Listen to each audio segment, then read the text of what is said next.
Hey everybody, it's GobletX, and welcome back to some more Magic Arena. Today we're going to be playing the Modern Horizons 3 June 2024 Arena Open Day 1 event. This is a best of 1 sealed event where we need to win 7 games before 3 losses in order to make it to Day 2, where there are cash prizes on the line. And because there's cash prizes on the line, there's also a super hefty entry fee. It's a very high risk, high reward event at 25,000 gold or 5,000 gems to enter. And I don't have enough gold to play here, so it is time to absolutely melt through our gems as we pray for some good sealed pools. So without further ado, let's spin that roulette wheel, spin that lottery wheel, and see what we get to play with today.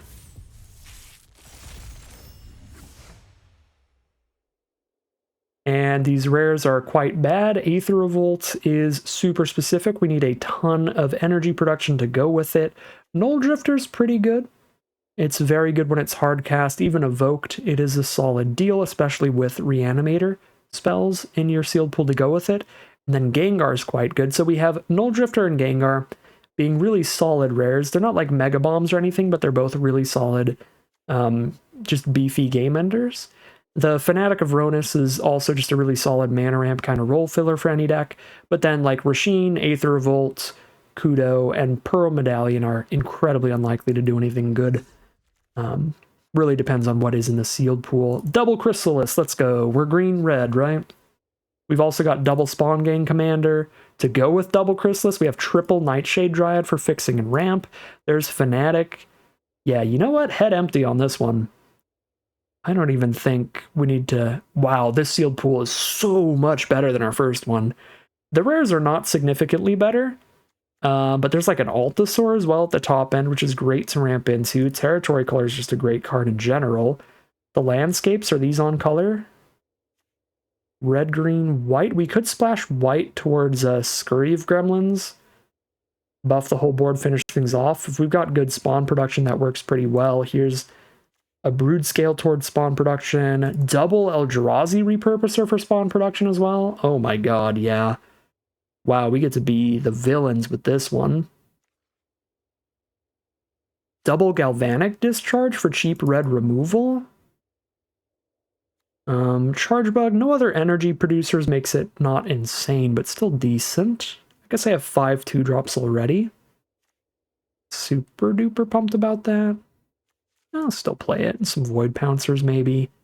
Not enough energy stuff, though, in red-green to want to do Aether Revolt nonsense. We have enough Eldrazi spawns, then Infernal Captor would not be terrible. But it probably wouldn't be super good either.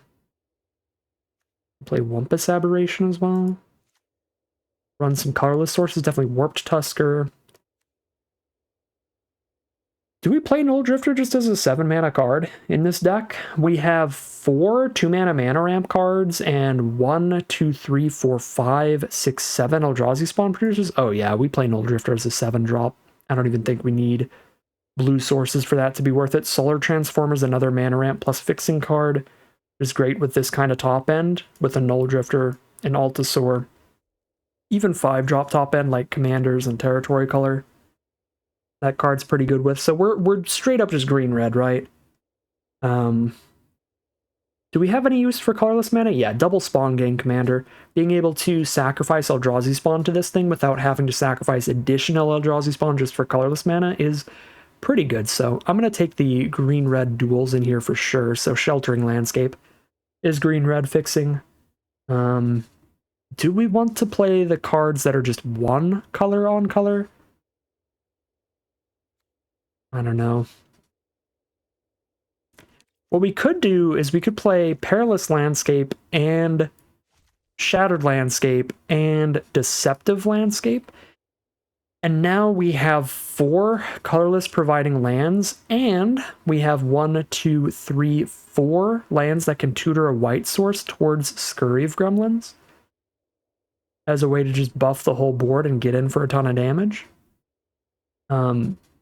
So we have like a million white sources because we have triple Nightshade Dryad, 1 plains with all these landscapes, and every single one of these landscapes is on color for one of our main colors between green and red, and can provide colorless towards the double Spawn Gang if we need it that way also.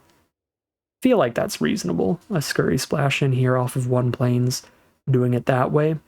No X mana spells for Rasheen, so she does literally nothing. Kudo would be a funny splash. Because just if we have more creatures on board, we win. We've got good spawn production, but it's also risky. I don't think I'm going to splash Kudo in as well. Dreadmask is not bad. Bridgeworks Battle's pretty good. When we're low on removal, and we're not that high on it, just the discharges, really. We'll play the Bridgeworks Battle as well. Yeah. Gruul Beats, super, super powerful, super easy deck to build here. Could splash in a Glyph Elemental, that would not be horrible. It's really big as the game progresses. But I think our deck's looking more than strong enough, just on color with our 2-color build here. Oh yeah, all the colorless sources help with the aberration as well, because we could just lose a game if we play this and our opponent gets to play a creature for free. That could be devastating. So we really want to make sure that doesn't happen. Yeah, sure, this is 41 cards right now. We definitely want a good land count here, so we are not going to cut a land even with a Bridgeworks Battle, potentially being a land when we really need it. We're going to cut 1 non-land card. We've got 5 mana ramping 2-drops here, actually. Fanatic of Ronus, Triple Dryad, Solar Transformer, even Broodscale to an extent. So we could go a little higher curve, actually just drop like all the 2-drops here. And like throw in a Oozewag and a Dreadmask for like big trample finishers. Kind of like that. I'm sort of thinking if we go a little more top-end oriented and cut some of the cheaper creatures. Like, we've still got some wide board state stuff, but I don't think we really need Scurry as a finisher if it's going to make our mana base any less consistent. Which I guess it doesn't, because we really want colorless for Wumpus Aberration, so we kind of want these landscapes just for that. But I could run them just as, like, 1 on color and not have the planes, because if I top deck a planes at any time, that's very bad. But I'll still have 4 colorless sources between the Dryads and the Transformer, and 1 green-red landscape guaranteed. So 5 colorless sources for 1 aberration if you don't count Eldrazi spawn tokens. I actually think we can just go really consistent mana base 2-color, even with the colorless wanting Wumpus Aberration here. So that would be like cutting those. That puts us at, where's the land count? Oh, there it is, 13. So 1, 2, 3, 4. Yeah, I don't mind actually just going back towards a really consistent mana base, because we just have so much power in the main colors. Don't really need to do splashing. Throw in Red Mask. It's gonna cut something else. Or Oozewag, potentially. Oh yeah, I want to use Void Pouncers. Yeah, sure. Void Pouncer for an Oozewag. Still just have 1 in there. Yeah, I actually think I kind of still feel pretty happy with this one as the deck. It's a little low on non-creature spells for sure. There's 4 non-creature spells. Only 3 of them are removal. But, I mean, if our creatures are this strong, it might be okay. Especially with double commander that have pretty spell-like abilities. Pinging things for 2 damage all over the place. Are anything good when it comes to spells in green-red? Not really. Like, we have energy spells in red. Yeah, double Ironworks. Aether Revolt. And green has nothing. Monstrous Vortex is just unplayable. We have 3... I guess we have 4 creatures that trigger it, but that's still really bad when you're spending the whole turn casting that for nothing, unless you also have one of 4 other cards in your deck that does something with it. It's way too inconsistent. I guess I could throw in a main deck Null Elemental Blast, but that's probably also slightly a bad idea, especially because with how powerful Chrysalis is, and green-red in this format in general, the meta is definitely going to be a little bit warped to where a lot of the multicolor cards I think we're going to see are going to be devoid, like Writhing Chrysalis. There are going to be some multicolored Eldrazi spells. We're definitely going to see more green-red spells being cast than any other 2-color pair. But I'm sure we'll run up against some multicolored spells we can counter with Null Elemental Blast, but maybe not enough to run that as anything consistent. Yeah, no, this deck looks way stronger than our first one. This was a pretty easy, pretty simple build. There's nothing else really splashable here that we didn't already consider. It was just like Scurry of Gremlins maybe, or like Glyph Elemental maybe. Everything else is just not splashable. You know, good double black rare, double black removal. Obviously we can't splash double black cards. Battle Wagon's a great card, but only with great synergy for it, so there's no splashing that in a basically non-energy deck. I think I am very happy to call it a deck here. Hop into the gameplay, see how it does. All right, here we are on the draw for game one. Definitely hoping to draw into red sources. But even without, we have Repurposer on 3, maybe Territory Color on 4 if we draw any land. And now if we draw a red source, we are living the dream. Playing against Boros, hopefully not the most aggressive deck ever. Gotta get real lucky to be able to run pure aggro in a sealed pool. Gotta open up a great, really aggressive curve, and they did it. That's 5 damage turn 3. That's a way to punish a starting hand that has nothing until turn 3 on the draw. And a good way to punish top decking 0 lands in the first 4 draw steps. If we don't hit a land next turn, we might just be dead, but that doesn't make a 3 land keep the incorrect choice. Just means we didn't hit any lands in the first 4 draws. Come on. Omelette needs a new pair of shoes. Alright, Thraben Charm, we've got double spawn now, so we can definitely cast Territory Color next turn no matter what, which I think means we have to not chump this turn. Pre-combat Inventor's Axe, so they would rather kill a spawn than get in for extra damage? Fair enough.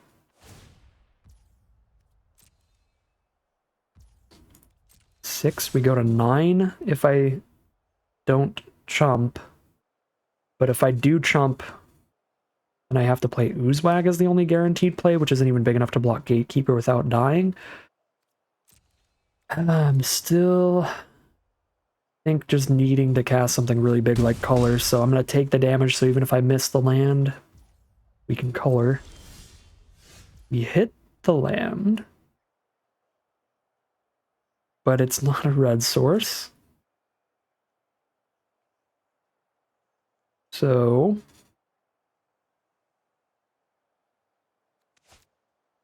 I think I could sack both spawn to get a landfall trigger off of Color, and I die to a lot of stuff. I think I need to save one as a chump blocker here.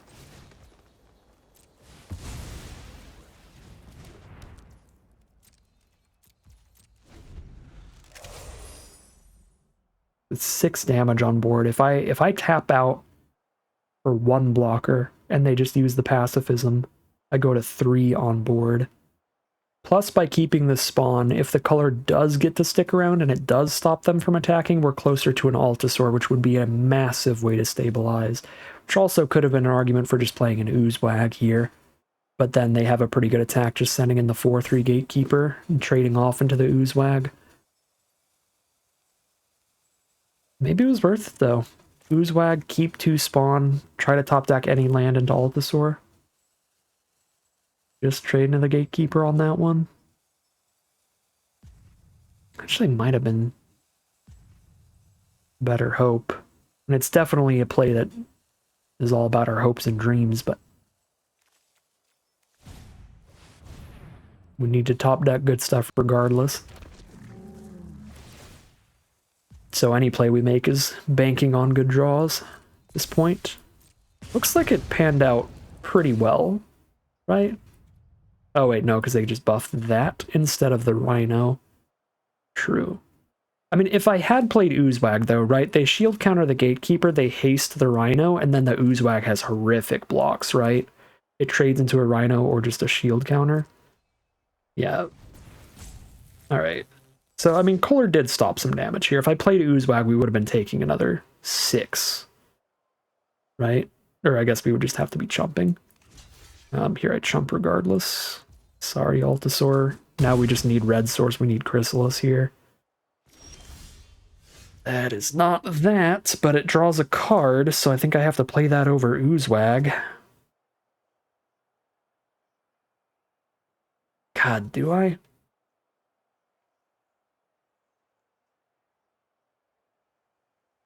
My blocks for Gatekeeper are so bad.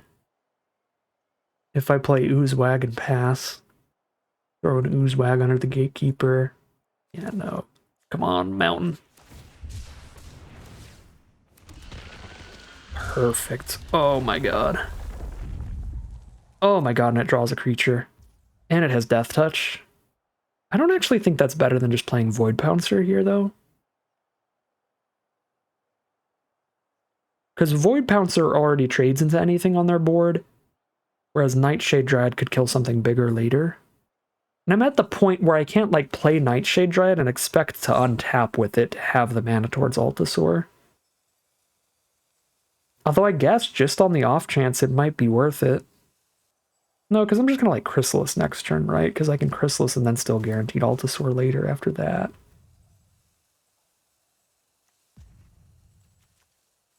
Yeah, I don't know. I'll just play Nightshade Dryad. If it has to just trade off into something, fair enough. It clears it off the board.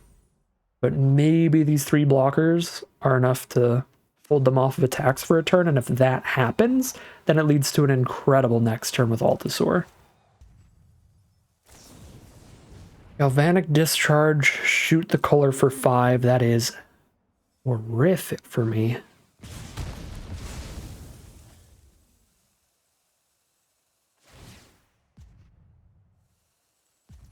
Extra damage to Rhino. Oh, they don't have the energy left, never mind. No extra damage to Rhino.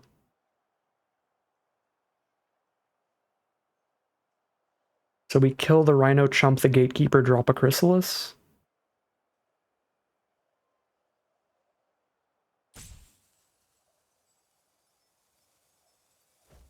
Feels like the line.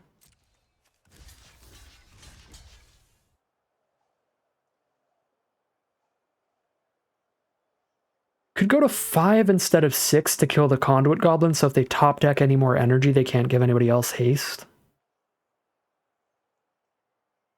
Might be fine. Although, red has like 4 damage to face kind of cards in this format, so if they just play like 1 creature with Gatekeeper, put me to 4, and then play like the 6 mana, deal 4 to face thing, then that damage could be huge. I don't know. I'm gonna actually just stop the extra point of damage here. Kill the bigger creature. Another land is a fantastic draw. So I can Chrysalis and Void Pouncer for as many blockers as possible.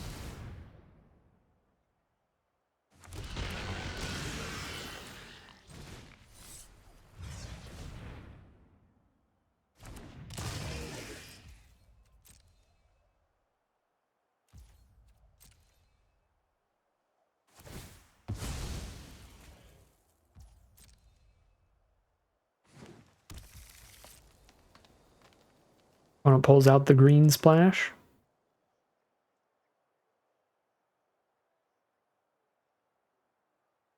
Could be pretty terrible for me if it's a splash for Chrysalis, because that's 3 damage off Gatekeeper.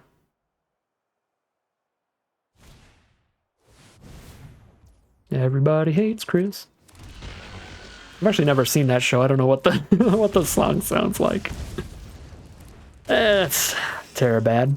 I mean, I guess deserved since we're a Writhing Chrysalis deck, but I don't know if deserved in this game where we've had horrific mana draws early.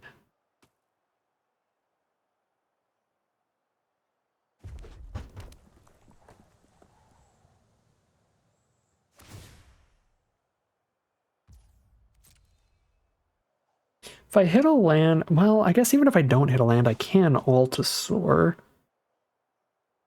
I'm so close to just dying to Gatekeeper's ability, though, that I almost feel like I need to spawn gang so I can start shooting that. I have to shoot it 3 times, though, because I have to ping the shield counter off and then shoot it for at least 3. I mean, 3 life against 1 damage for any creature they play I mean, even if I kill it, they can unearth it. Yeah, I'm actually just kind of dead because I don't have any life gain in this deck, and even if I kill it, they can just unearth it the turn that they draw another Chrysalis. Or spawn gain command or anything. Yeah, I mean, I guess I just go for the biggest impact on board I can, because even killing Gatekeeper doesn't stop its damage from heading my way. Colorless Land, specifically off the top, makes Spawn Gang still a pretty tempting play, though, because we can try to rip the rest of their board away. I mean, we can't kill the Chrysalis. Yeah, I guess never mind. I mean, I can kill Conduit Goblin and I can ping Gatekeeper, get the shield counter away pretty quickly. Our Chrysalis starts getting really big really fast. We have tons of chumps. We have basically infinite chumps. I guess so.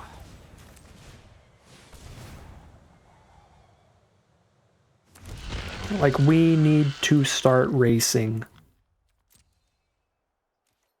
Because they have damage to us no matter how wide this board of spawn ends up being. They just have a Gatekeeper ability. So I need to just start sending it. Giving them less turns to draw into the 3 creatures they need to play to kill me.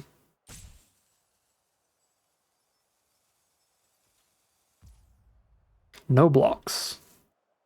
Definitely at least kill Conduit Goblin here. Hope for 1 extra damage for the turn.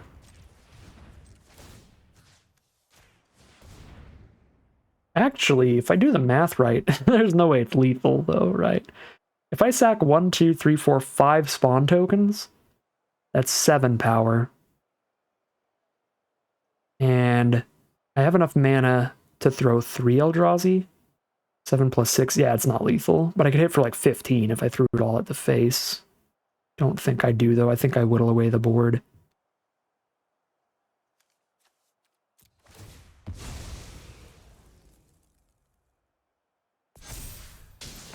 I don't think I sack anymore, though, because I still need to block everything that attacks me. And they could have like a Scurry of Gremlins, give the whole board +1/+0, where I need to leave 4 blockers up. And if I sack 2 things, to use the thing, I have to sack 3, and then I only have 3 blockers up and not 4. Yeah, I think I have to hold 3 blockers up from here on out.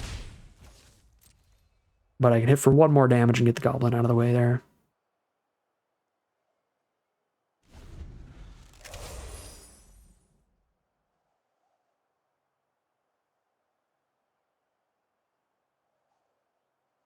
I guess this does leave me dead to another Chrysalis. Whereas if I didn't ping anything, I could triple ping in response. Oh, wow. Talk about the literal perfect response to something that can sack things. I'm gonna steal your thing and sack it with the Eldrazi spawn mana.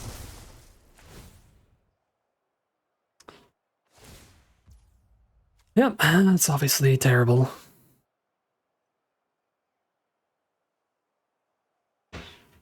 Do I get the shield counter out of here so that Void Pouncer threatens the Gatekeeper? Because I have to sack the Spawn Gang Commander, because if they steal it, they throw it at me for 2 and I die. So I have to ping something.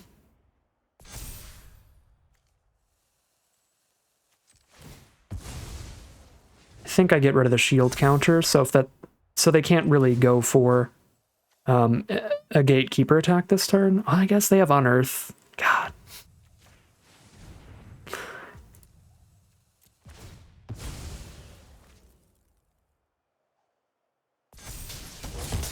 Such a hard game to start this thing off. We're dead to 2 creatures getting played now.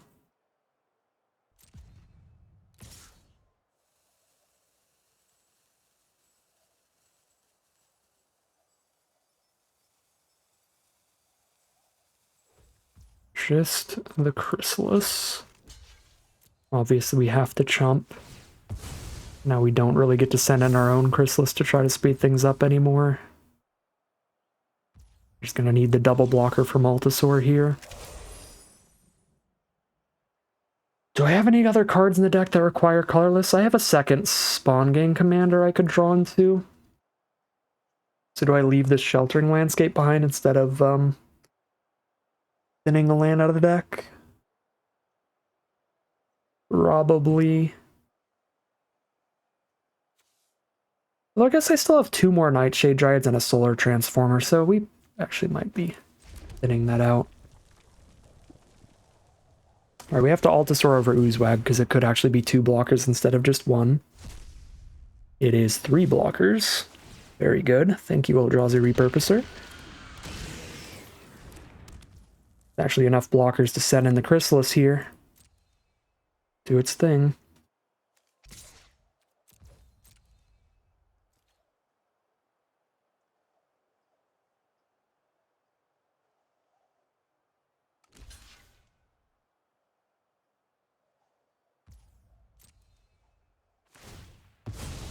Get the Spawn Chumper out of the way.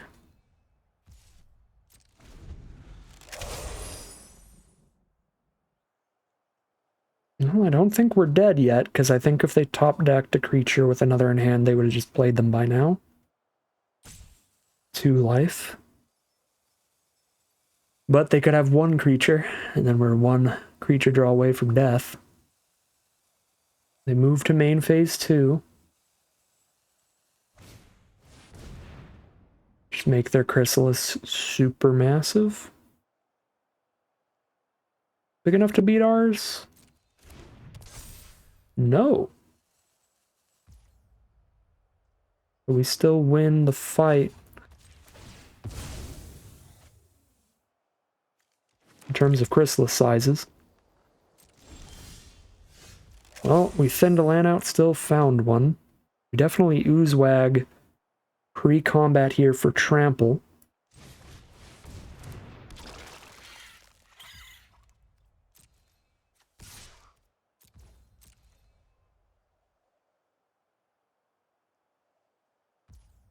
No blocks. Keep as many blockers as possible.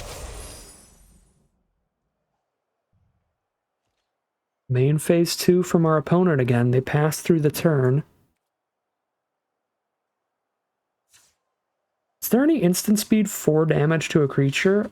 The only one I can think of is 4 damage to a creature or player, in which case I'm dead anyway, so I think I adapt here. I don't think I need the mana to respond to my adapt with another adapt.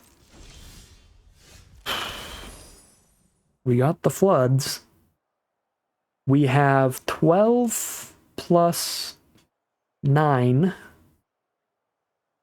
21 trampling power on board against too much toughness. 15. We could hit for 7 if they block with everybody. And then I can still die to them unearthing Gatekeeper and playing a couple creatures. So there's no way to get lethal here. There's no way to stop the counterattack lethal by like sending in with the trample team. I guess, well, come to think of it though, I also have 2 3/3s. So 7 would trample through no matter what. And then the 3 power creatures would get in. That'd be the most damage they could stop. Suppose it would be right. Chrysalis onto this would be stopping all of that damage. This would stop half that. This would stop half that. They take 1, 2, 3, 4, 5, 6, 7, 8, 9, 10, 11, 12. If they have no instants, we can kill them here.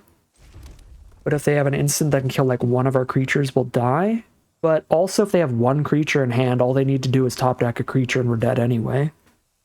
If they top deck a Chrysalis, we're dead. There's so many draws they could have to kill us. I think it's just going for it here when we have onboard lethal. 1, 2, 3, 4, 5, 6, 7, 8, 9, 10. Currently trampling for exact lethal. Wait, 1, 2, 3, 4, 5, 6, 7, 8, 9, 10, 11, 12, 13. This is 13. This is well over lethal right now.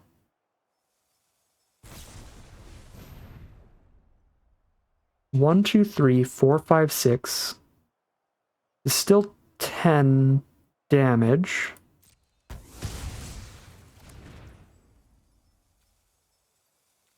One, 2, 3, 4. 5, 6, 7, 8, 9, 10.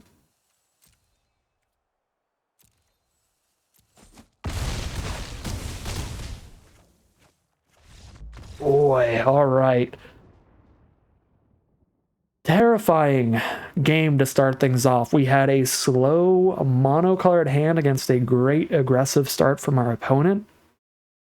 But we had so many powerful ways to get a wide board state between the Chrysalis and the Spawn Gang Commander, coming in super, super clutch there, that we just barely stabilize and turn things around at 2 life against the Molten Gatekeeper, where there's tons of cards that could single-handedly kill us off the top, and basically any combination of 2 creatures would have done it. So incredibly close game to start things off. We are 1-0 heading into game 2. Here we are for game number 2 with an incredible start. Got both our colors thanks to the landscape on green. We've got a turn 2 solar transformer to really ramp up here. This is going to be a beautiful game. Multiple ways to get spawn tokens for ramp as well into the Null Drifter as a finisher. Draw 2, get a 4/4 flying Annihilator on the board. Against black-white, plenty of cheap removal. I'd rather drop an artifact way to ramp than a creature way to ramp.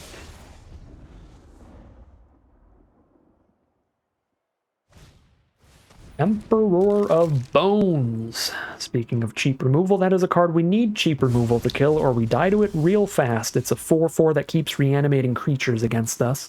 They need to get some creatures in grave first, but once they do, that is a tremendous amount of damage off of a single card. Even without the creature in grave to spit on the board right now, it's a 4/4.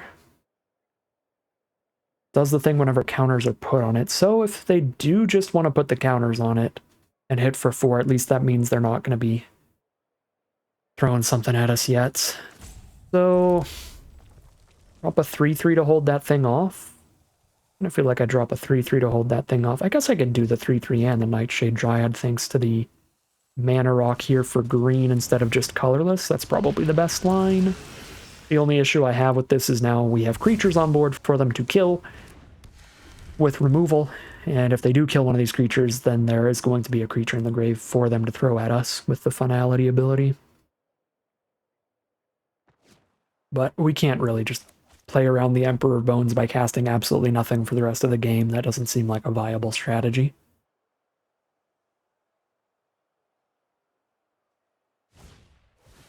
Alright, exile the Dryad, fair enough. Slow us down a little bit. But the Emperor's not doing anything right now. There's another Dryad.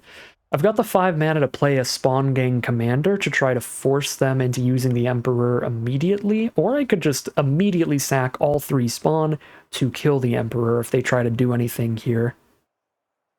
That feels super worth it. In fact, I can sacrifice the Repurposer to do that as well, to leave 1 Spawn behind. So I'm still only 1 land draw away from the Null Drifter. Yeah, if they try to do anything with this Emperor of Bones, we can kill it in response. Or if they try to like kill our Spawn Gang with removal, we'll kill the Emperor in response. They don't have enough mana to like both adapt the Emperor of Bones and cast removal against our Spawn Gang Commander. So we can respond accordingly here. And then if they don't do anything, we do get to keep the spawn towards Null Drifter for now. Yeah, that is fine. Could actually sack it in response. Don't hate that. Yeah, that's probably worth it. They're tapped out here.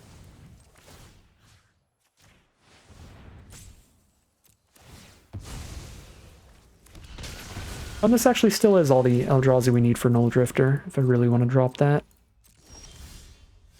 Cool, now I only have to sack 1 Eldrazi to do it? Well, that's definitely worth it. Now we're way ahead because we draw some extra cards, and if they don't deal with this immediately, it just really annihilates them. They're stuck on mana, and they're going to have to sack a land every turn.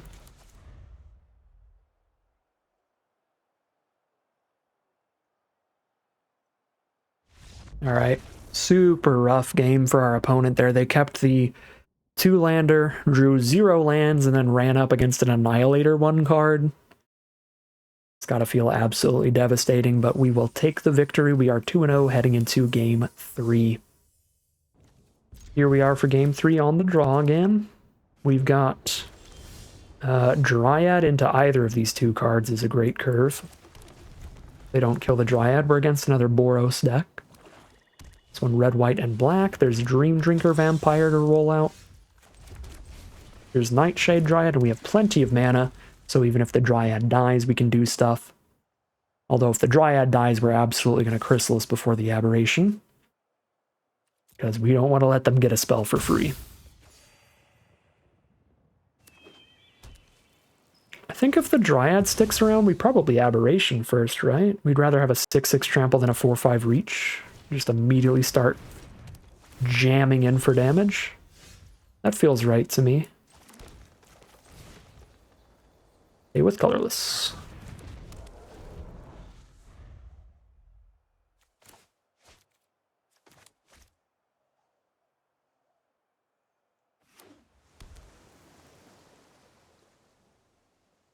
Full on 5 color from our opponent. Perfect mana for them. They're going to adapt the Dream Drinker for Menace to get some life gain here. And Horrific Assault the Dryad, sure. It has served its purpose by now. We've got plenty of other mana.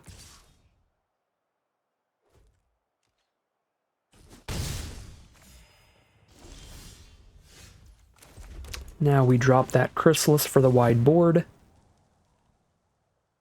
Slam for 6.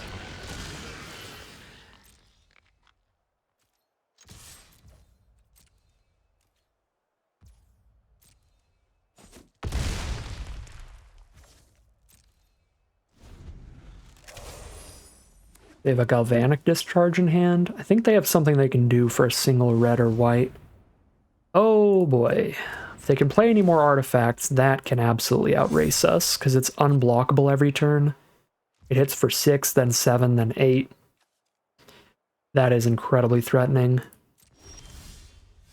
And the Chrysalis is not big enough against it yet. Gotta hit some good off Altasaur. We're gonna do it pre-combat so we know exactly what we've got here. But that is a bomb rare to try to race. Death Toucher's not that helpful, but still got a 6-5 reach trample to work on the race here.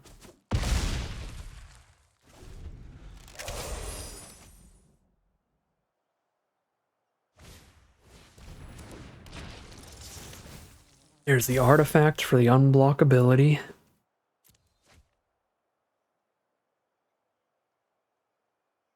Throw a Drawsclaw on it as well, and that's like a 2-turn kill. Gross. Yeah.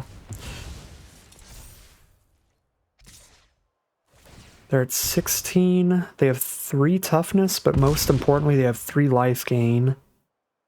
They play any artifact next turn, we just lose, and I don't think we can kill them on this swing. I can play an Oozewag and adapt it, so this is all trample. That's 6, 12 plus 4. That's 16 with trample, but they gain 3. Yeah, we can't kill them here, so it's literally just if they play an artifact, we lose. Entirely what it comes down to. They have the double artifacts. That's brutal. So how do we lose if they don't have an artifact? We hold up a reach creature, so we just send in the 6 power tramplers. I guess I don't even technically need a reach creature up to survive if they don't play an artifact. Because sure, Familiar gets in for what, 4 damage with the Drawsclaw, but I can block the other stuff. But I would need like 3 blockers up minimum anyway, so we might as well leave Chrysalis. Yeah. Let's have 3 blockers up here.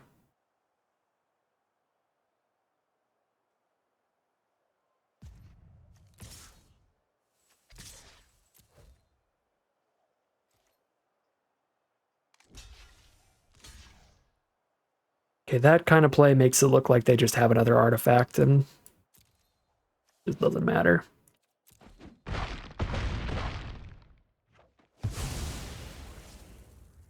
Show me the artifact.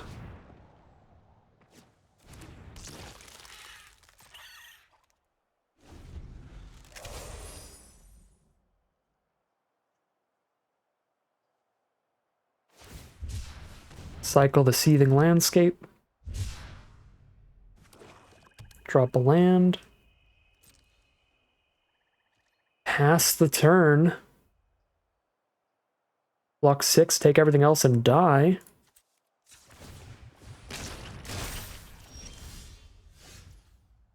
Especially with another Chrysalis. Adds to the Chrysalis damage on board, so we pre-combat that. No final artifact from our opponent. Another incredibly close, incredibly stressful game where we almost got steamrolled by the pretty much uninteractable Kappa Cannoneer. Need 1,000,000 mana to target it through the ward, even if we had drawn into interaction, and obviously unblockable. That's not super interactable either. But they just did not have one more artifact. They were all in on top deck and went off the landscape, didn't find it. We barely sneaked the victory out in that one. We are now 3-0 heading into game 4. All right, here we are for game 4. We've got Solar Transformer into Writhing Chrysalis. We are on the draw again, so not going to be super duper duper fast, but it is going to be great.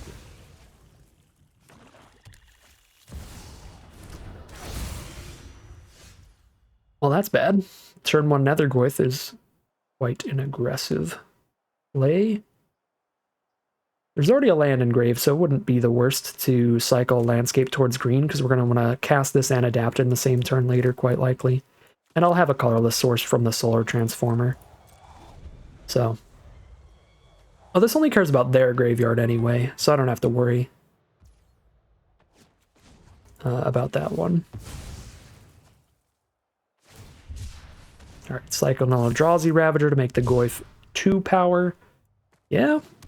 1-drop 2-power creature on the play against a slow hand could be bad. I guess it's not that slow. I could play a Brood Scale here, but that would just trump, so. Our turn 3 play is going to be huge blocks. Writhing Chrysalis is a big deal. Even if they have removal for it, we still have the Eldrazi spawn around. I could also play Repurposer and Brood Scale to have a wider board against their removal. Plus, that makes Chrysalis just farther out of reach of any damage-based removal, and it gets them to try to spend removal on other stuff first before the Chrysalis. I don't hate that. I could also Brood Scale and Dryad here. I'm at 16. I actually think it might be okay to go like full greed on Chrysalis and wait till I have tons of Eldrazi spawn guaranteed alongside it. And just play removal spell fodder first. Let's go Dryad, Brood Scale. And then next turn I can Repurposer and adapt the Brood Scale.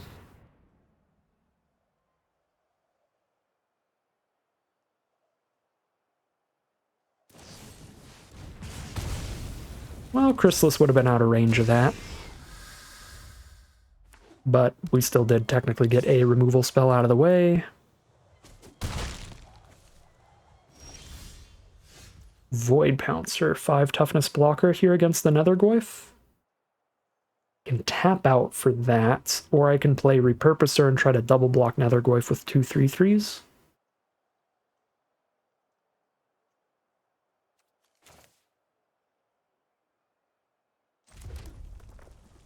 Or I can just cast the Chrysalis now, so that no matter what happens I have chumps, although I am only chumping 3 or 4 damage.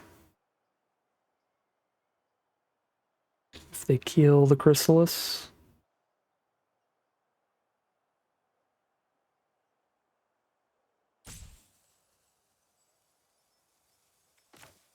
I'm going to play the Chrysalis, because at this point I can adapt the Brood Scale alongside the Chrysalis here. I'll have tons of blocks up. Full Jund from our opponent. So I could also play a Repurposer. But I think we are adapting Brood Scale.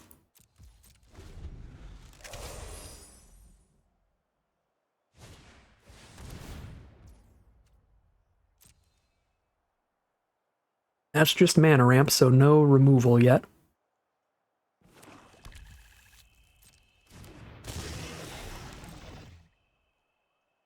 Single black mana, there's almost no way they get to attack in here, right? Yeah.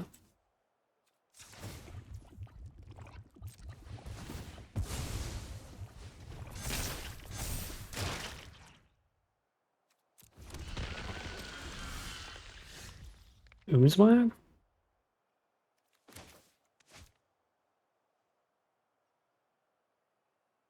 3 for Repurposer, we have 3 up. Otherwise, I could play Repurposer and Oozewag and still have like a spawn, 2 spawn left over because Repurposer makes 1. Looks decent. And I just have like wide blocks here.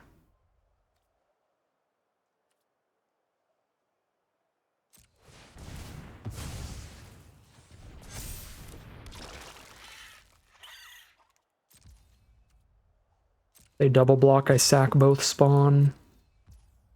Kill a creature without losing one.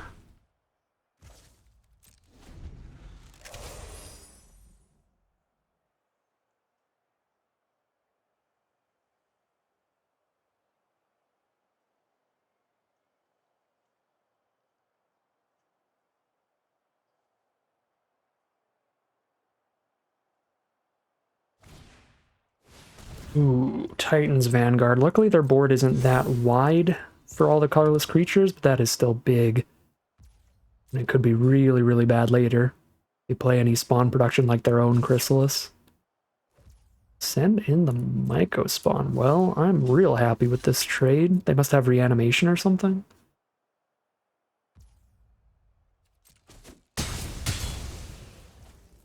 Trade up into something that would have been getting even bigger with the Vanguard ability.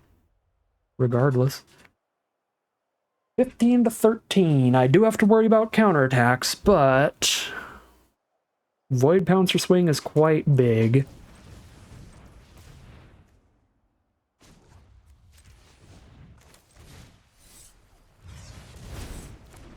We can threaten a lot of damage here.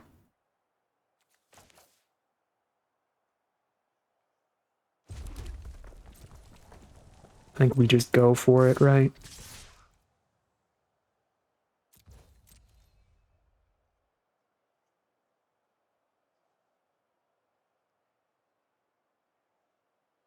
And they have to block somewhere. Or we have lethal in multiple ways. Sacking spawn towards Chrysalis or adapting our Oozewag, or we can overkill with both.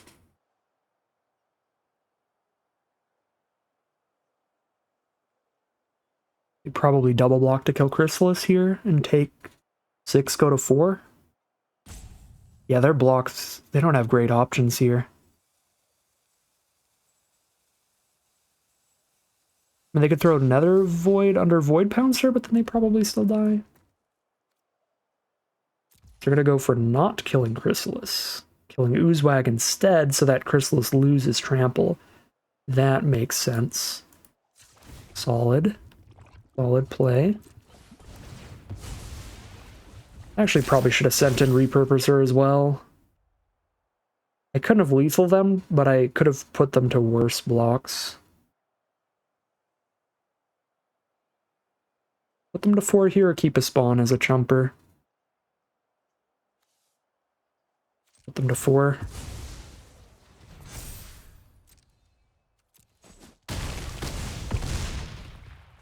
Yeah, so if I sent in Repurposer and they went for the same blocks, they'd be at 1 now, so they probably wouldn't have gone for the same blocks.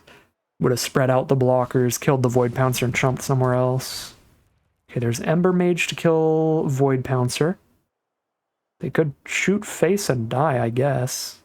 Yeah, kill Void Pouncer. We gotta top deck something, and a land is not something. They can double block Chrysalis and only lose 1 creature, so that is just bad for us. We have to pass. We just need a tiny bit more gas to kill them. But they've still got some more cards in hand here, and we do not. Ooh, casual 2 copies of the same Mythic Sealed Pool seems decent. There's Expanding Ooze as well for the super wide board. All they need for us to crumble is 1 removal spell for Chrysalis. There's a very solid draw. The Warped Tusker That puts Chrysalis up to a 7-8, which still isn't big enough to attack in without trading into just one creature. But it is another 6-8 for our board. Makes us considerably safer from counterattacks at the very least. Gives us more time to draw into something. We actually have 2 cards we could draw into that would be immediate lethal, and those are the Spawn Gang Commanders. Those are probably the best draws in the deck.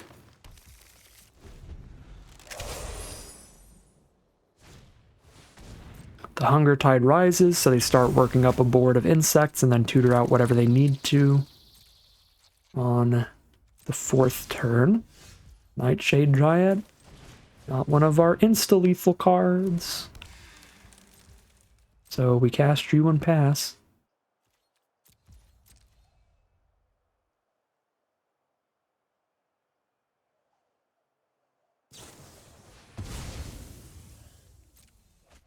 Ooh, they just turned the Hunger Tide Rises into a draw 4 off that Eviscerators thing.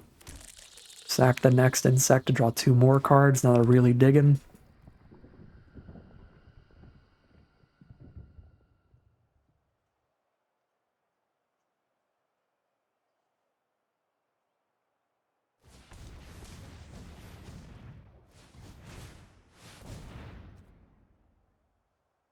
Oh, that's quite good for our opponent. Very, very powerful. Kills the Nightshade Dryad, then it draws 2 cards next turn, then it also makes a creature, so it's like a 4-for-1 here.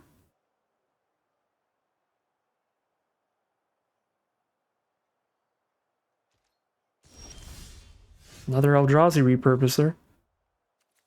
If one of our 2 Spawn Gangs is in the top 50% of our deck, then we win. Please be there. There's 2 more cards for it to be in the top 50%. And with 2 copies, it's statistically likely one of them's in the top 50. Top 50. Top 50%. Not cards, just want to specify there. Both are in the top 50 cards. They're actually both in the top 40, believe it or not. Uh-oh, Molten Gatekeeper gives them a way to win without damage. Like, Fangs of Colonia would have been terrifying as well. But yeah, Molten Gatekeeper, now they can win without even attacking.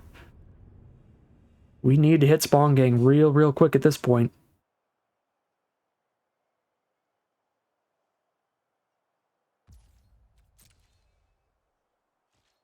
They are just setting up tons of inevitable win cons. And we can't break through their board.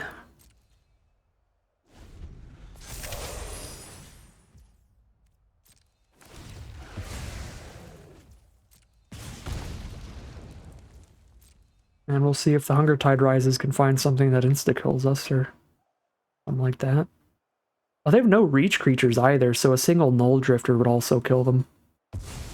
It hits for 4 and then they die. Dread Mask would get there, throwing Trample onto the Chrysalis. So we have like 4, not insta kills, but 4 kills in the deck that we've been looking for. Devour of Destiny does nothing. Our whole board is devoid. When they have to exile something, goodbye, Insect. Let's go. That's gotta feel bad. Let's go, Devourer of Destiny, our secret companion. We shoved that into their deck.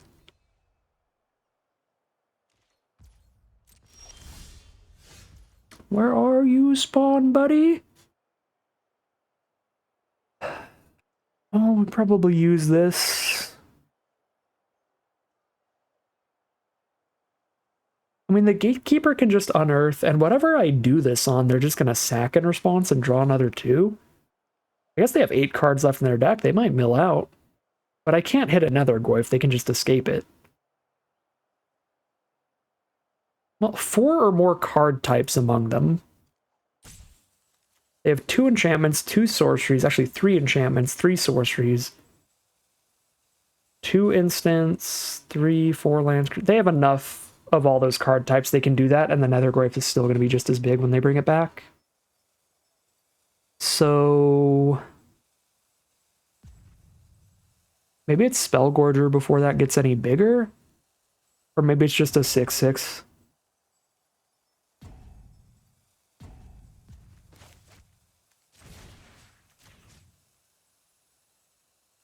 One of these two, probably. I mean, it's going to take 4 spells for Spellgorger to be as big as the Devourer. Let's just kill the Devourer.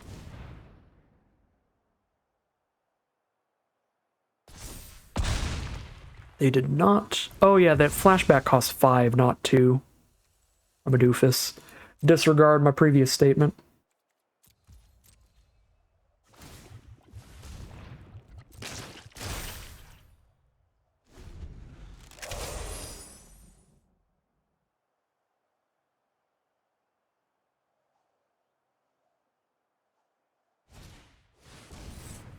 Right, big Void Pouncers here.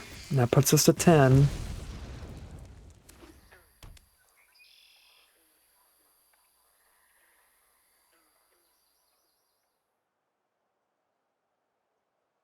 They might actually have a swing here.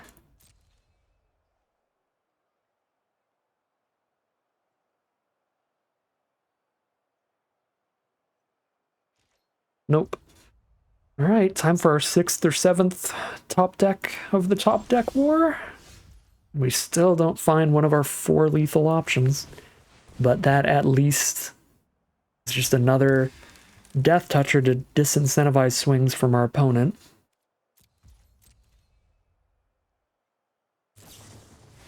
They are going to recast Insight, down to 5 cards in their deck.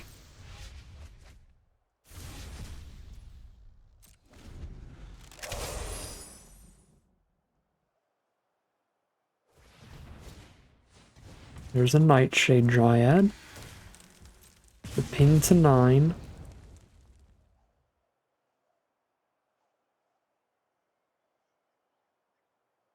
Only have 6 blockers against like 7 attackers, and just a kill on Chrysalis.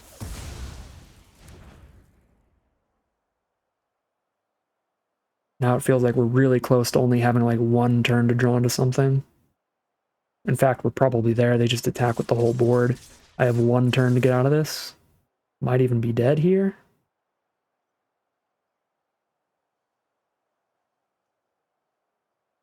They don't have a black mana up right now, so killing a Netherglyph does hold it off.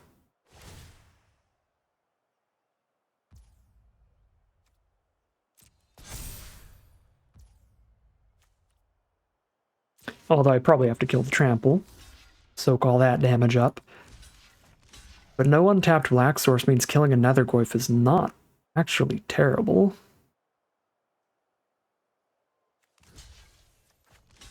I mean, this is so much damage, it's straight up. It's just Trumps and top deck. Top deck a Spawn Gang Commander at this point. 4, 5, 6, 7, 8, 9, 10 damage I'm taking here. So this is taking, what, 6? And that is the minimum damage I can be taking?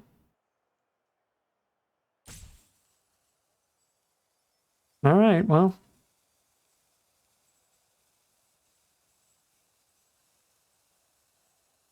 We have lethal top decks.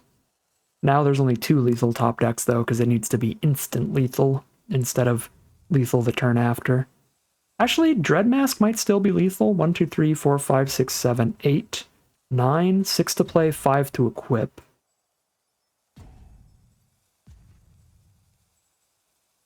I need 11 mana up. I'd have 1, 2, 3, 4, 5, 6, 7, 8, 9. I need to be able to leave the spawn and the Dryad up. I guess this is 2 spawns. So I would have 11 mana up. So I have 3 lethal top decks I can hit, and I don't think there's any way to save another source of mana if I don't have Dreadmask mana after this block, but I think I have Dreadmask mana doing this. And Dreadmask would be lethal on the 6/8, because they only have 3 toughness on blocks here. Alright, 3 lethal top decks we can find. out of 19 cards.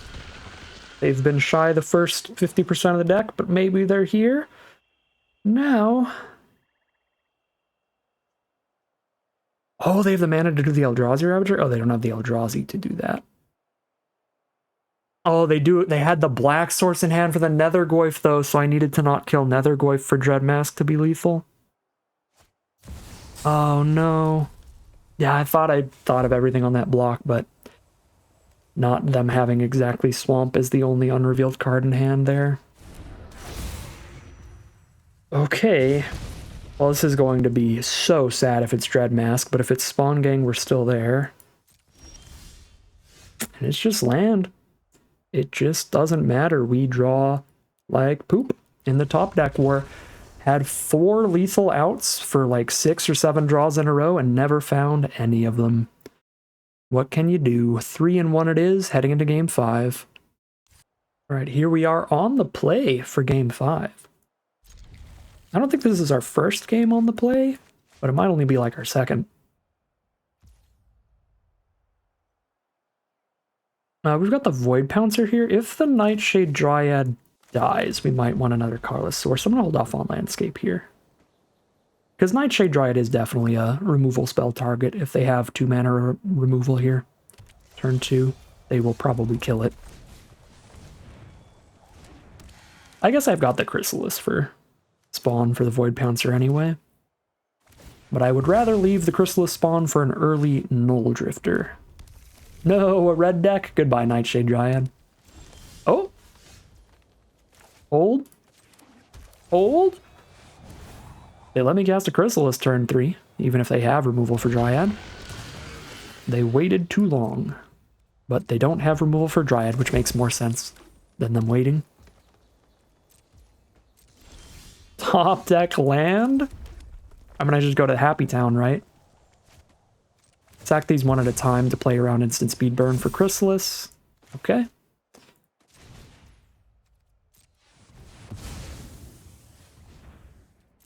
I guess 4 damage burn still kills it, but this way we're playing around 3 damage burn like Galvanic Discharge. Because if I put both the sack abilities on the stack at the same time, they can respawn before Chrysalis gets its first counter and kill it. So that's why we didn't auto-tap into Null Drifter. We spread it out there.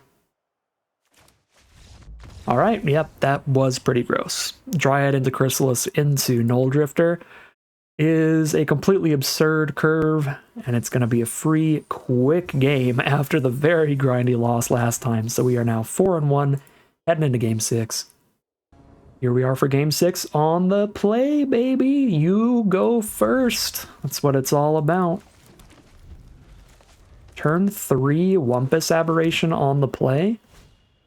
We can lock it in by playing Solar Transformer, which is infinitely less likely to die against a black deck than the Nightshade Dryad is. They can Wither and Bloom the Dryad with 2 mana up, and they absolutely would if they had it. So I'm going to play around that. Multiple Transmigrants, so little chump blockers, but those little chump blockers, not the greatest against Trample. That said, if they're running multiples of these, they very well may have some of those removal spells where they sack a creature to destroy target creature, plus they're in black in general, so they can have destroy target creature removal to kill a 6/6. Not yet, though. Aberration's going to get some early damage. If I play Chrysalis, I don't get to play anything else this turn. Instead, I could play Dryad and Broodscale, or Repurposer and Broodscale, or Repurposer and Dryad. Any of these plays would be pretty great. By playing Dryad, I'm more open to a Spawn Gang commander in the future, so I kind of do want to roll out with Dryad.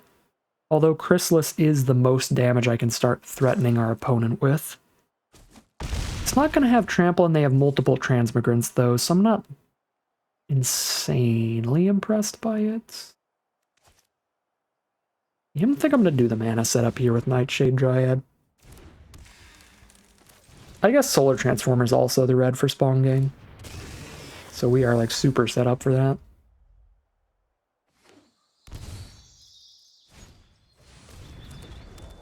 Alright, there's their own Wumpus Aberration. Time for the Aberrations to trade, probably.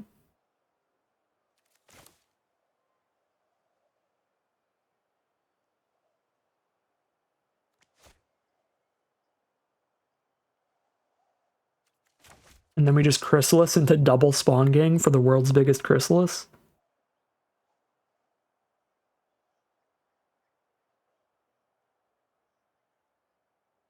Yeah.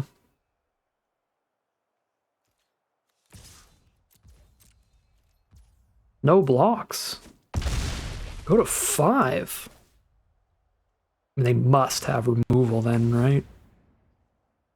Maybe they have the, oh, it's probably the damage equal to their power. So they needed a really big creature like the Aberration out here. Maybe it was worth repurposing instead of adapting Brood Scale. It actually probably was. It's probably wrong. But this way I'm holding a Death Toucher up. Yeah, it is. It's the damage based on power. Luckily, it's not the life gain one that do that and gain 2. That would have been like really, really bad for us, but they're still at 5 now this way, which is super nice.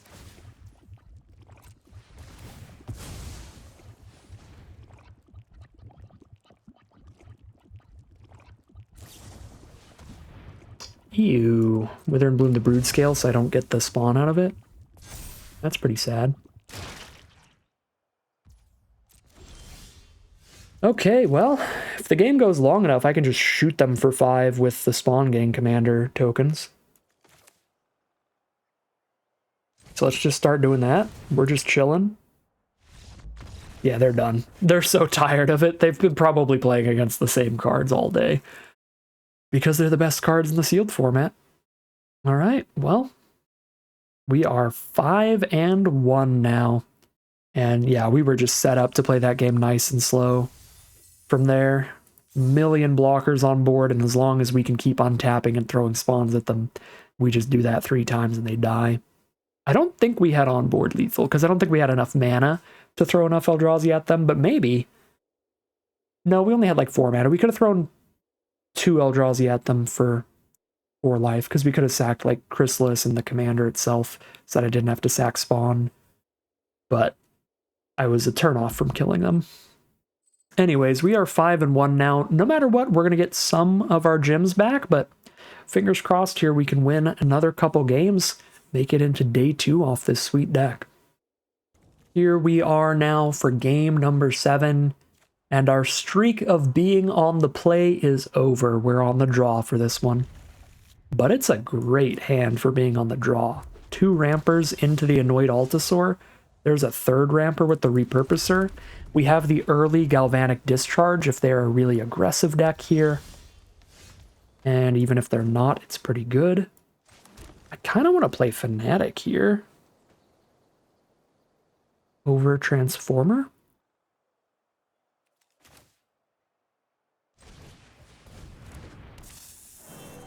Because if they use cheap removal on that, I can just eternalize it from grave anyway.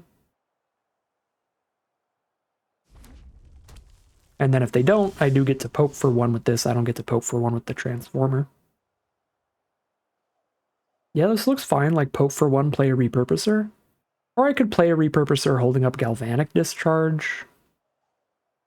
It would be pretty obvious what I'm doing, but we'd still have Discharge mana up, so it would still be good.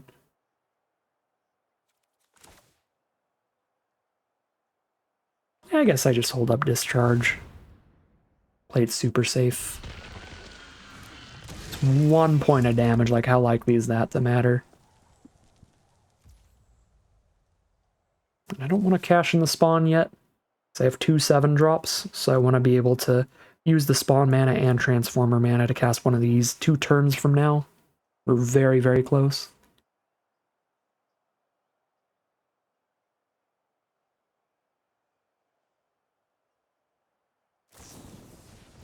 That is really fine with me. Now we get another spawn. 1, 2, 3, 4, 5, 6. We're actually just at Altasaur and Null Drifter next turn now. We crack all the spawns and cast one of the 2.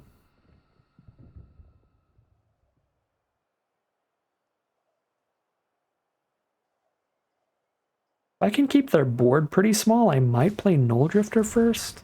Okay, Discharge doesn't kill that.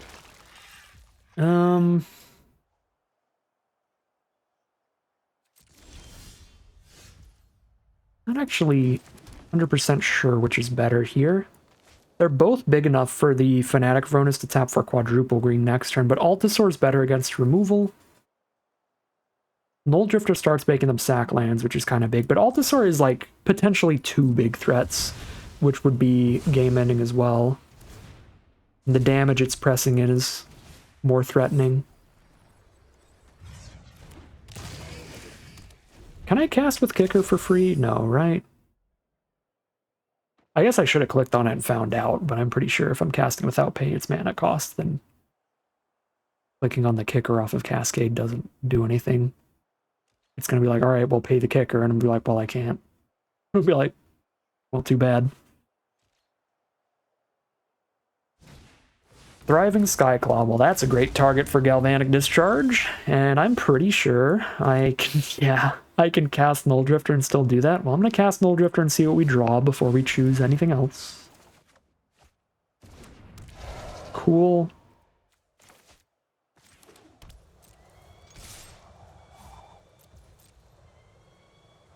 Send in with Altasaur. If they double block, we completely ruin their day.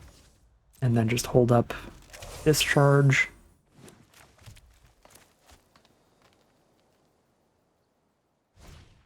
Do have the flames for the Null Drifter, so no annihilating will be taking place. Kraken with the Skyclaw for 4, you got it. We win this race handedly enough to just hold on to Discharge. It's just an emergency button here.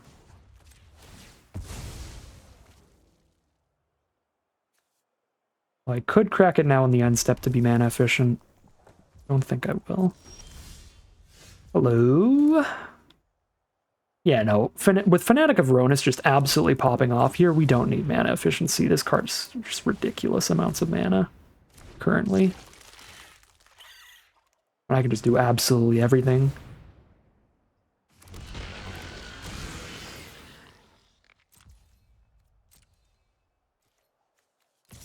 I mean, at this point, I'm just like never playing Solar Transformer. It just doesn't matter because I've got so much mana. Alright, we getting a trade here. We're getting a trade here, and now they're tapped out of Saving Skyclaw, so I don't mind just wiping their board.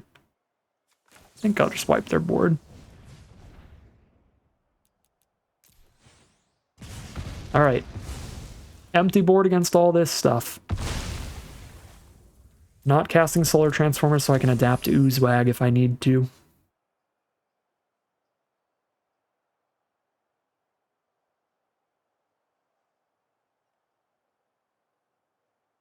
I don't think there's a board wipe. There's the 2 damage to everything card, but there's no like unconditional board wipe in green-red like there is in white in this format. I think that's the only Wrath. No, white and black have a Wrath. Black has pay X life, give everything -X/-X. White has pay X energy.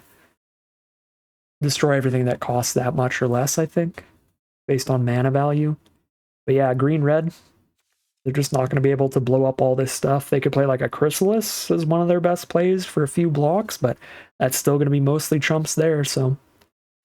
It is too much for our opponent. Incredible, insane work from our rare there. Fanatic of Ronus gave us so much mana, but it was just an incredible hand in general, and we are now 6-1, heading into the final boss with 2 rounds in the chamber.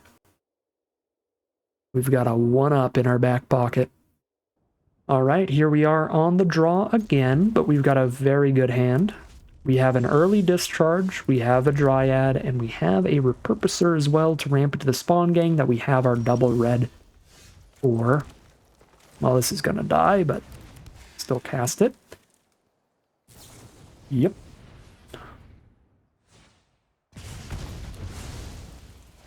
Who could have seen this coming? Green, red, and blue from our opponent. Detective's Phoenix is the play. I can discharge that, it wouldn't be bad at all, but now I have a reach blocker coming up, so I'm just going to hold off. Discharging the Phoenix wouldn't be perfect, it wouldn't be incredible, because it can come back later. Alright, well. We're in the mirror match, but they're on the play and we're on the draw, which means they are definitely favored right now.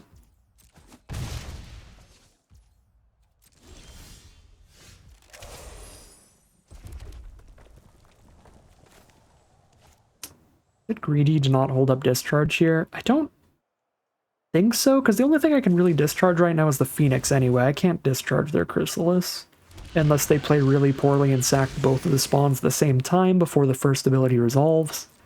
So we just tap out for Chrysalis and pass. I don't think we hold up discharge, because holding up discharge would cost a +1/+1 counter on the Chrysalis and a spawn.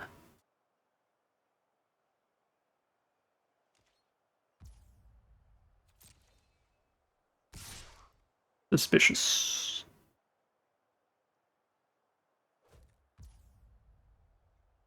Got a Spawn Gang and a Tusker coming up. Can we afford to lose Chrysalis to some nonsense here? What, it's going to be 6 toughness? It'd be a 4 damage spell post-combat? I don't think so. 2 mana, 4 damage is a removal spell that's at common in the format. There's also 3 mana, 4 damage at uncommon. There's a lot of spells that could be stack up there. Now I can Spawn Gang holding up discharge and actually get the Chrysalis counter here. Could also Warped Tusker, with or without holding up discharge. Sort of feel like Spawn Gang where it's at.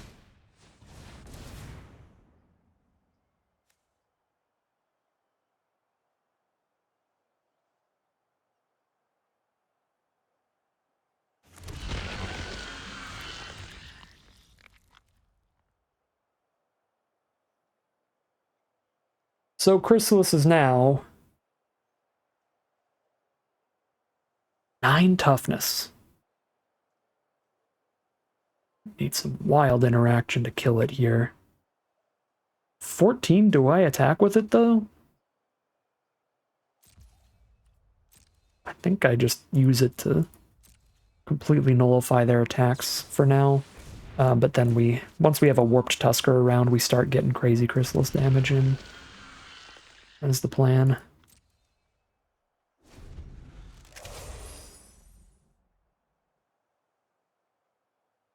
I guess we're not going to get any damage and we just start whittling down their spawns.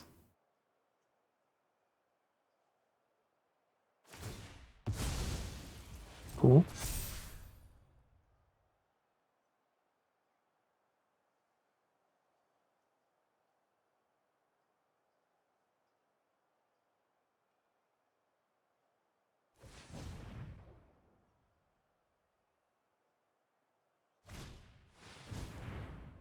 So they did have the Fanged Flames.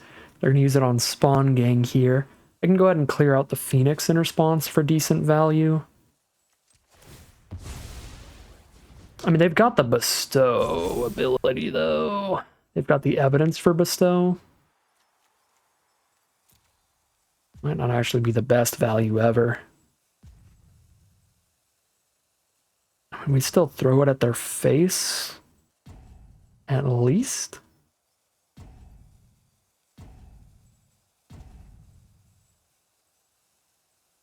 I mean, I guess, like, all my creatures that matter have reach anyway, my Chrysalis and my Tusker here. So maybe I do shoot the Phoenix and let them Bestow.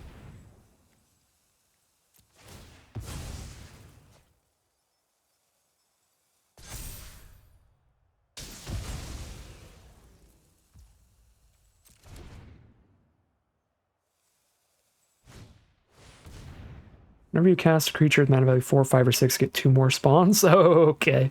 They cast Big Eldrazi, game is over. Maybe I should have just thrown everything trying to kill Chrysalis. That's another play. They had a bunch of mana up, though. Could have been not great.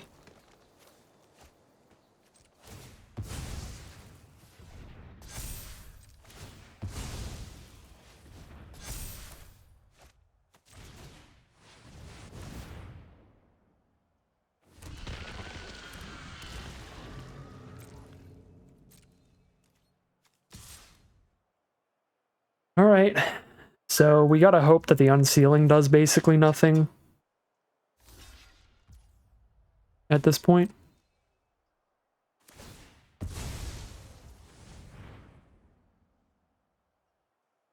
I love when my phone is just popping off with notifications in like the final boss of an arena open.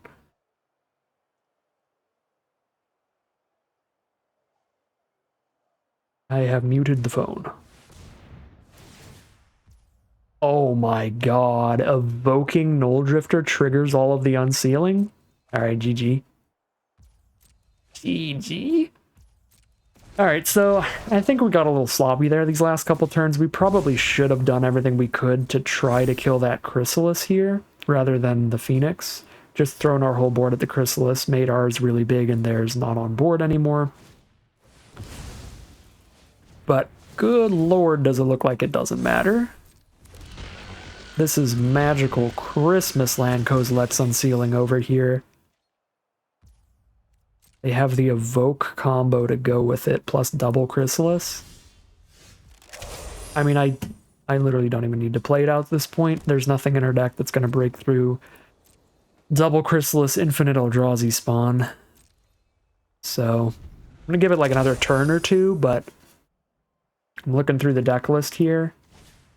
There is literally no combination of draws that's going to break through. They would have to just make monumentally bad misplays at 20 life. Yeah, no, I mean, they have reach and everything. Another repurposer, doesn't do much. Give it another turn here.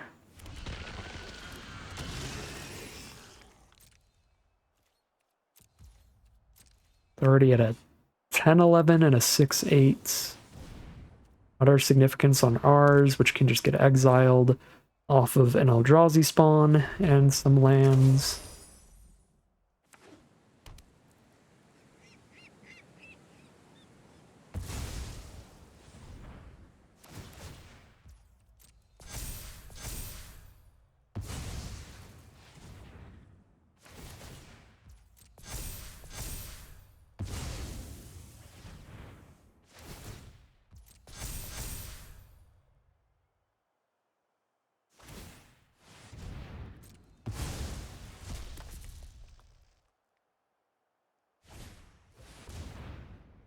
Alright, yeah, I'm good there. Got Evolution Witness to now recur the best card in Grave still. That was a super bad game for us, literally everything against us there.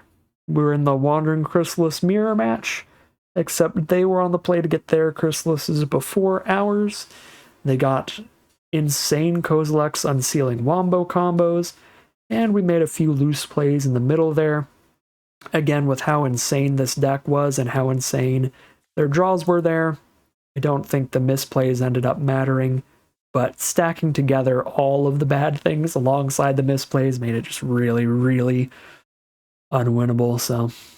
So rough one there. Magical Christmas land for our opponent. We are now 6-2 heading into the final battle. Win or lose, this is our last game of Magic for today. All right, here we are on the play for the final game. We don't have a Dream Curve here, but Dryad into Oozewag is still pretty good. The Dream Curve obviously being Dryad into Chrysalis. Our opponent has taken a mulligan.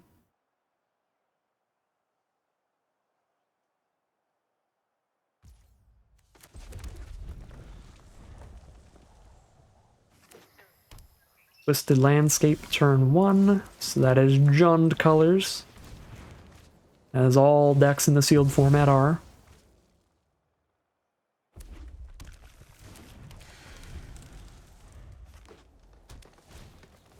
Smelted Charge Bug, pretty aggressive card.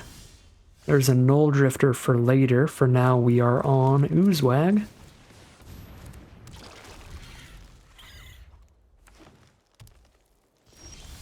Nothing from our opponent that turn. Now we can drop a Territory Color or a Spawn Gang Commander. I like the color here.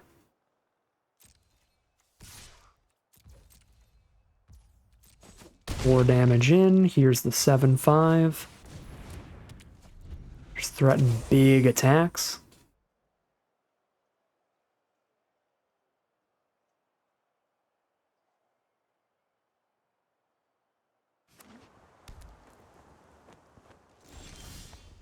Okay. I can discharge the charge bug and threaten not lethal, but 13 damage.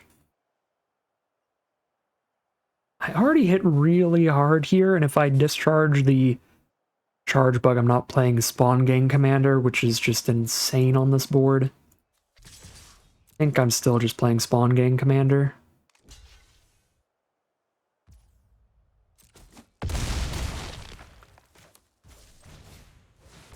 It's the only thing that this plays considerably worse against is if they have the red uncommon Saga for 2 damage to everybody. But even if they have that, if they tap out for that, they die. I shoot them for 2 with Spawn Gang Commander in response, then hit them for 11 with my 2 creatures that survive that card. So they're just so dead to the Spawn Gang, even if they had like the best response to Spawn Gang Commander immediately. And it looks like they didn't. They're going to have 2 blockers up, and they're just going to concede on the spot. Nice, simple, really powerful curve for us in that final game to wrap things up. We are 7-2 with a pretty ridiculous sealed pool. Honestly, my biggest takeaway of this sealed event in terms of the decks that I was scared of and what was so powerful about this deck is that everybody hates Chris. It's all about Chrysalis, and if you can't beat him, join him. Probably the best way to try to get into day 2 of an arena open of this sealed environment is to straight up, if you had infinite money, just resign your sealed pool on day 1 until you have a Chrysalis or 2, and then be like, all right, now I'm going to build a deck and go for it, because it just seems like the Eldrazi spawn decks, in sealed in particular, with Chrysalis Spawn Gang Commander style combos, are just far and away just leagues above almost anything else you can be doing. Because again, I think the only decks I was particularly scared about or that we really lost to today were other Eldrazi spawn decks, other Chrysalis style decks. So pretty ridiculous stuff. Obviously, Chrysalis being basically a bomb rare here, having 2 copies of that was incredible, and the spawn gangs to go with it was ridiculous. We actually only ended up running 2 of our rares here, but they were very, very solid. And I think that's more than we ran last time. The Fanatic being able to tap for quadruple green that one game was awesome. And the Null Drifter was just consistently a great card to ramp into, because it always, at the very least, drew removal from our opponent, in which case it was a 3-for-1. Basically, we're up 2 cards because we drew 2 cards, and our opponent is down 1 card because they spent removal to kill it, so we got 3 cards worth of value out of it consistently, so that was pretty awesome. Yeah, just an incredible sealed pool this time around. Really built itself, and really goes to show, with our deck building taking considerably less long than it did the first time, that the sealed can definitely be a lot more about the variance of what you open, how good your sealed pool is, where it's going to take a lot longer. You're going to have a lot more difficult decisions when your sealed pool doesn't have access to a great deck that's likely to get 7 wins. When you open a good sealed pool and there is a great deck ready, then you're just off to the races. You're like, all right, boom, this is the deck. Let's get into the games. Let's get our 7-2 run. So feels like when there is greatness in your sealed pool, you're probably going to know it pretty quickly, like we did today when we saw double Chrysalis, double Spawn Gang Commander. Anyways, we are rambling now. That is going to do it for the Arena Open Day 1 attempts this time around. Luckily, somehow, off of opening a tremendous sealed pool in our second attempt, we are keeping up our streak of making it to Day 2 off of only like 1 or 2 attempts. So we've had some great sealed pools and some great luck there, but that's going to do it for today. For tomorrow, we have made it into the Arena Open Day 2 draft number 1. That is going to be a best of 3 draft of Modern Horizons 3, where we need to win 3 out of 4 rounds at least. So we need a positive record, more wins than losses, to make it to Day 2 draft number 2. And if we manage to make it there, then we are going to be competing in Day 2 Draft 2 with cash prizes on the line. So really cool event, and no matter what, because we made it in on our second attempt and got all 5,000 gems back, I'm just at a net value of up in gems. I mean, I spent 25,000 gold, didn't have enough to spend gold the second time through, but I want to keep that gem number as high as possible because 36,000 is the most gems I've ever personally had in my account. So if we can just keep rising that over time, that'll be really, really cool. But if not, it is quite a healthy pocket to have where I'm probably not going to have to spend any money on Arena for a long time at the very worst. Well, with that whole ramble out of the way, that is going to end today's video. As always, I'd like to thank my patrons and YouTube members for their support, as well as you for watching the video. If you enjoyed this video and are interested in seeing some more, you can always like, comment, and subscribe to tell the YouTube algorithm to send you some more in your recommended feed. If you'd like to catch me live, you can check out the Twitch channel in the link in the description below. And if you'd like to support the channel directly, you can check out the Patreon link in the description below. But other than that, as always, thank you very much for watching, and I'll see you again soon for some more Magic Arena.